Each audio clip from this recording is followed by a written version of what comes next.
পারি না শুধু অভ্যাস মানুষ ম্যানেজ মশা মানুষ সত্যি গলা গেছে।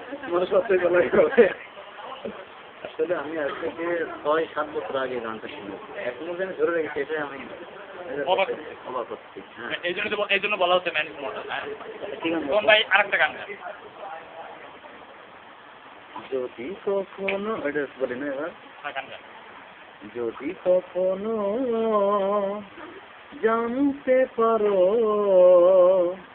কোনো এক আরব্য নিকেতনে শেষ নিঃশ্বাসে অপেক্ষাতে রয়েছি শুধু আমি, তবে শেষ দেখাটা দেখে যেও তুমি, দেখে যেও তুমি। যদি কখনো জানতে পারো তারপরে কি বলে গানের মাঝখানে